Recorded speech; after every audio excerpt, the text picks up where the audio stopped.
নমস্কাৰ বন্ধু বান্ধৱীসকল, এজেলিয়া garden and blog চেনেলৰ পৰা আপোনালোক সকলোকে স্বাগতম জনাইছোঁ। আজি মই আপোনালোকলৈ আকৌ এটা নতুন ভিডিঅ' লৈ আহিছোঁ।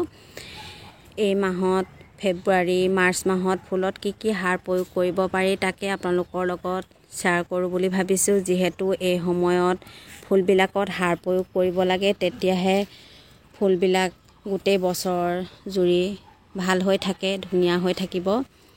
এয়া মোৰ নিশ্চয় দেখিছে বগেনভেলিয়া কিমান ধুনীয়াকৈ ফুলিছে। এটা প্লাষ্টিকৰ টাবতে আছে। এনেকৈ আপোনালোকে এজোপা বগেনভেলিয়া খুব সুন্দৰকৈ ফুলাব পাৰে। যিকোনো কালাৰৰ বগেনভেলিয়া আপোনালোকে আনি লগাব পাৰে আপোনালোকৰ গাৰ্ডেনত, খুব ভাল লাগিব। নিশ্চয় দেখিছে কিমান ধুনীয়া কালাৰটো।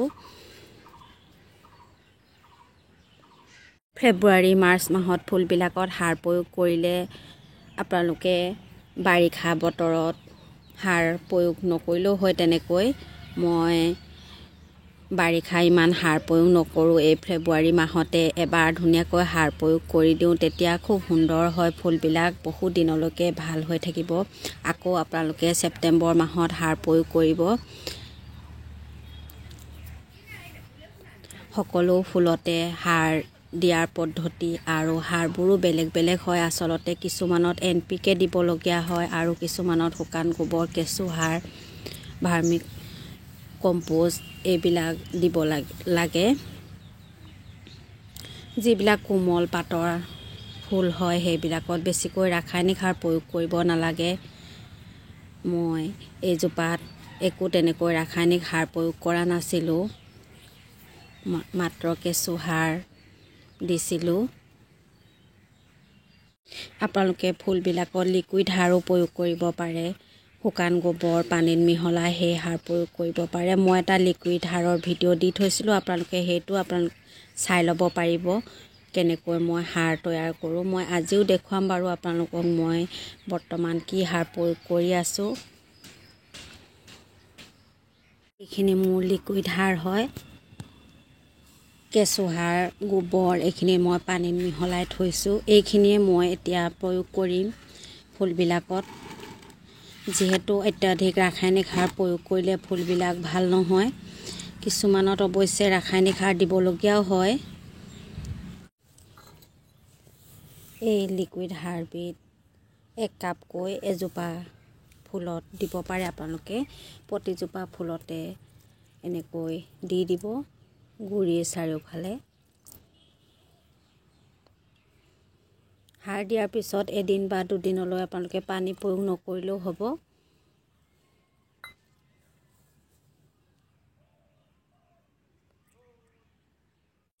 যদি আপোনালোকৰ ঘৰত কেঁচু সাৰ বা শুকান গোবৰ নাথাকে, এই সাৰবিধ আপোনালোকে প্ৰয়োগ কৰিব পাৰে। এই সাৰবিধ খুব ভাল সাৰ হয়, জীৱাণু সাৰ, বায়' ফাৰ্টিলাইজাৰ হয়।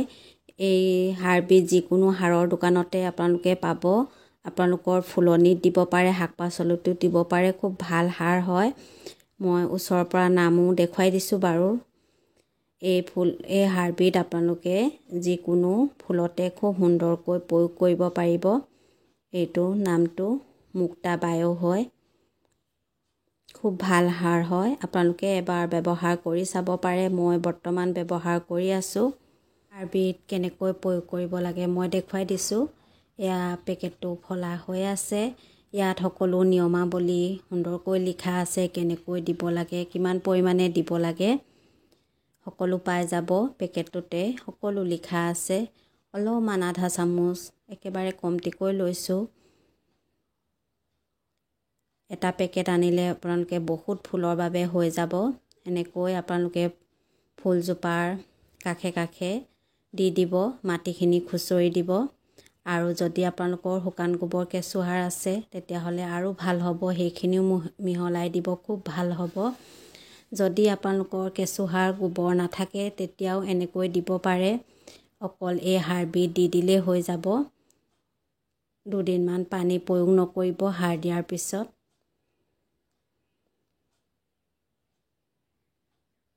আপোনালোকে এই সাৰবিধ পানীত মিহলাইও দিব পাৰে, লিকুইড হিচাপেও দিব পাৰে, তেতিয়াও ভাল কাম কৰিব। এনেকৈ আপোনালোকে ফুলজোপাৰ যতন কৰিবচোন, খুব ধুনীয়া হয়। দেখিছে নিশ্চয় কিমান ধুনীয়া হৈছে পাতবোৰ।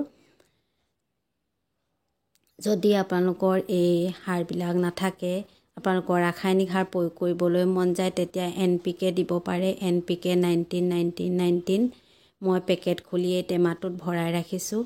এই টেমাটোৰ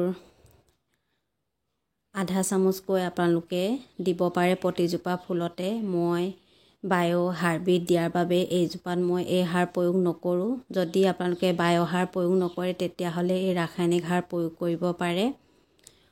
আচলতে ফুলবিলাক চাই চাই সাৰ প্ৰয়োগ কৰিবলগীয়া হয়। এনেকৈ আপোনালোকে যিকোনো ফুলৰ বাবে আপোনালোকৰ ঘৰত উপলব্ধ সাৰবিলাক প্ৰয়োগ কৰিব পাৰে। খুব ভাল হ'ব। এই সময়তে সাৰ প্ৰয়োগ কৰাৰ উত্তম সময় হয় ফেব্ৰুৱাৰী মাৰ্চ মাহত। এনেকৈ আপোনালোকে ফুলবিলাকৰ যতন ল'ব। আৰু কিবা সুধিবলগীয়া থাকিলে মোক কমেণ্ট বক্সত আহি সুধিব। মই আপোনালোকক যিমানখিনি পাৰোঁ উত্তৰ দি যাবলৈ চেষ্টা কৰিম। ভিডিঅ'টো শেষলৈকে চোৱাৰ বাবে ধন্যবাদ। পুনৰ এটা নতুন ভিডিঅ' লৈ অহাৰ আশাৰে আজিলৈ আহিছোঁ। বাই।